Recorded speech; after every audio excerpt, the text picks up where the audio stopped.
First things first, let's talk about the process of creating the show, pitching this show. Yeah. And when you went out, you're pitching a show, you go from network to network to network, and you have a show that's going to go into a field where there's already 9, 10, 50, 11 different shows. 50, 11, yep. All breaking stuff down. What were the things that you wanted to do with the rundown Yeah. that would differentiate you Yeah. from everything else in the field? Well, the crazy thing is the origin story of the show is not the traditional, I went from network to network. I went to a meeting at Jax Media, who also produces Sam B's, Full Frontal with Sam B, and they did Top 5 with Chris Rock, who's our executive producer on the show as well. We noticed. And so I went in to meet with them for something totally different, and it was 2 weeks after the nightly show got canceled. So I was thinking about late night, but I was like, oh, maybe I'll go into scripted. And they were like, well, what would your own late night show be? And it just hit me. Like, it wasn't even like I had a pitch prepared. I said, well, it would be a mix of politics and pop culture, because I feel like the shows that are only doing politics are too serious. And I care about what the Kardashians are doing, but I also care about who the president is. And I care about both equally, and I'm not ashamed of that. And so I pitched that to them, and I said it would also be a mix with sketches, and I would want to do like short documentaries about social justice issues, but still make them funny. And I was just talking. I didn't realize I was pitching. And Tony Hernandez, the founder of Jax, goes, okay, we'll buy it. And I was like, oh, I'm sorry, what? And then they were like, yeah, and you know Chris, right? And I was like, yeah, I've worked with him. He's my mentor. I've written for him. They were like, we'll call him. And they called me the next day, and they go, Chris is in. I was like, how is this happening? And then we had a long road. We made the pilot with like 3 people. But we funded and self-made the pilot in November of 2016.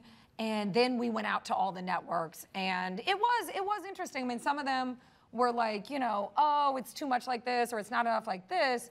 But I don't think anybody really knew what the potential of the show could be beyond what they see in the pilot. Because once they get the pilot, right, we shoot it in November, they see it in January, and they're like, well, the topics are kind of old. And we're like, yeah, because we shot it in, they wouldn't be old if we produced it every week. So it's just kind of getting over those weird production hurdles. But I think some other networks were interested, but they didn't want to let us kind of do what I wanted, which was just make it a show that was focused on my point of view as a black woman, but also as a comedian, and all the things that kind of come with me in the worlds of politics and pop culture. Okay, so, Yeah. so then let's expand on that answer. As a black woman, and the only black woman in late night. Hosting a show in late night. The only black woman hosting a show in late night. When you get the call and you get the green light from BET, when there are so few, and we can count them on one hand, the number of women of color who have done what you're doing right now. Monique, Whoopi, and Wanda. Yeah. Exactly. That's it. That was quick. I know. Where do you go for advice, or who do you turn to in terms of a mentor? I know you were the head writer of the nightly show before this. So was Larry Wilmore part of that? But where do you go? Because this is uncharted. Uncharted, for the most part. For the most part, in right this now. era, and definitely a show like this. There's never been a weekly show that tackled politics in this way, that tackled social justice and pop culture. So the other 3 were more talk show based, right? Like, you know, the hour format. So yeah, no, I don't talk to Larry. We do not get along. But no, Larry, I talk to every day of this process. And him, Chris Rock. Remember, Chris Rock had a late night show. Like, Chris Rock was one of the original folks with one. So, you know, Chris, Jon Stewart, they've all been very, very helpful. Sam B, they've all been great. I mean, you know, you've been in this game too. I don't have a lot of no, but like, you know. But just all my friends in the business, and just kind of talking about, but it is interesting when you become a host. It's very different from being a correspondent or being a writer or being a head writer or whatever. It's like, oh, okay, so when you have a question and somebody has a question for you, you turn to look to the other person and there's nobody there. So you're like, oh, okay, well, I'll just make up an answer. So a lot of it's just kind of learning as you go, but they help prepare me that you can never be truly prepared. So you just got to throw in and trust your gut. And I think that, for me, is what I try to do.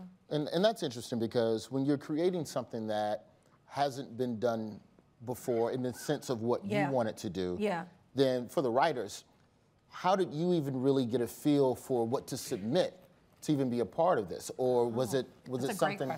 Was it something for you as a writer, when you wanted to submit a joke to show that you could create the type of stuff and help support Robin's vision?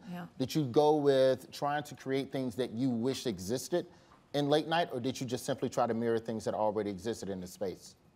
I I think the packet was so clear because her vision was so clear. I was like, oh, I see what the show is already. Like, it was so, the examples that they gave were so specific that I was like, I get it. And then the second choice was like, oh, I don't have to do the usual process, which is what I used to do when I wrote for people, is like, okay, how do I write for this person? I was like, now I get to write what show I want to see, because I was like, I'm a black woman who likes politics and pop culture. What are the jokes that I would want to hear from me? And it just came out.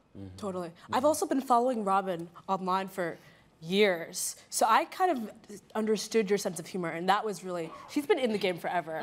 So it wasn't Even hard. though I'm super young, obviously. Rude. So well, yeah, it wasn't hard to find out what her voice was, because it's been clear for years, yeah. Yeah, it took a lot of like. Yup, 19 Goo Goo Gaga. Yeah. It's Leeway's birthday. She's a year older today, by the way. It took a lot of research, like just watching countless videos of Robin on like, the Nightly Show and like videos that she made herself. So just to get like a feel of her voice. And for me, it was more so like I put a Foxy Brown reference in my script. So it was like, yeah, I did. And I was like, and the fact that I got even a call back from that, I was like, it must have been the Foxy Brown. So that's how I knew, you know, that the show was like, this was the type of show I wanted to write for. Plus, I wanted to write for the Nightly Show back when it was on. Yeah. So this was like kind of like a refresher for me to, you know, do my thing. Cody? For me, I looked at what was already on late night and what I felt was missing, and then just checked in with my mom and my sister, two black women. What are y'all into? And then from there, it was very similar to what Lauren said, just kind of writing what felt natural and real to me that would best match with Robin. Understood. So to What about Doug? Oh. Hashtag. Hashtag Doug. As a black woman, Man, do one body roll. This is actually easy. I've been stalking Doug for many years, and he submitted to the Nightly Show, and we actually met for my pilot. And then when this came around, I was like, circumstances weren't right in the past, but this, I was like, okay, we have to have Doug on this show. So I begged for Doug to, and Doug is not on any social media, or maybe he's on Twitter, but not really. And so a little Easter egg. I'm going to teach you guys a bunch of Easter eggs about the show, so you'll know the secrets of the show. So whenever we post anything from any of our accounts about the show, we hashtag Doug, because he doesn't have any social media. So I have 15 Twitter followers that beg to differ. But you're not on Instagram that we know of. So we just put hashtag Doug. So now you'll know why it says hashtag Doug. Yeah. So to the producers, this is a late night show that is run completely by females. Yes, the first and only, to our knowledge. Yes, it Yep. And by women, not females. We're not animals. By women. Straighten me out. Straighten me out. To the producers. Yes. This is a late night show run entirely by women. In this era that we live in now, speak to that responsibility. And is that a responsibility that you carry every day as you're creating the show, or is that something that comes second to the material? I think. Why'd you guys both look at Kristen? Because that's what we did. You did it. You both did it. And you should do it. Yeah. I saw their eyes. I don't know what I think. No, I think that what's most important to us is we come in every Monday with, facing this blank slate of what is the show on Thursday. Yeah. And the first thing we have to do is be honest with ourselves about what's on our mind and what's, on our hearts and what's making us laugh and what's making us pissed and, things that we can't shake.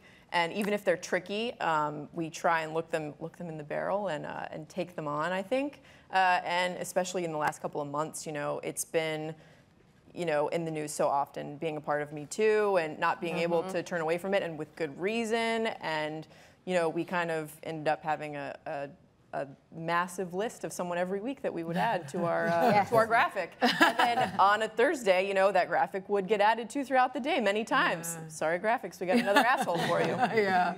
So they're the true soldiers of our show. Oh, that's true. Our graphics department is amazing. They're amazing. Yeah. But do you think, I don't know, Brittany, what do you think? Do you think about being a woman as you're doing your job? I think we think about being a woman in certain aspects of producing the show. I think for like even our pop-up concerts, it's very important for us to bring strong female, women. We had St. Beauty. We have Raven Lene coming up. Yep. Like we have really spoiler. Jeez, I'm spoiling it. We have really good, artists that we are, bringing up, and I think that is very important. So I do think that what Kristen was saying about the Me Too movement and everything. We get to speak our mind, and we have this platform and an amazing platform to do that. And I think, we do think about that, and we're very conscious of how we're speaking to women. It's kind of addictive too to be able to do that. Now things happen in the news, and I automatically am like, get us on the air. Yeah, yeah, totally. And I think even with doc stuff. I would say that it almost feels a little bit the opposite to me in that I think the great thing about working on a show that's all run by women is that it doesn't matter that we're women, that we don't have to worry about like convincing the men to think what we think is interesting is important, or like that if we just think it's interesting, we just do it. So it's not really about being women or covering a woman's issue. It's like we're women who are making the choice, and whatever we think is interesting and relevant and funny goes, and that's in itself the freedom. Yeah. So then,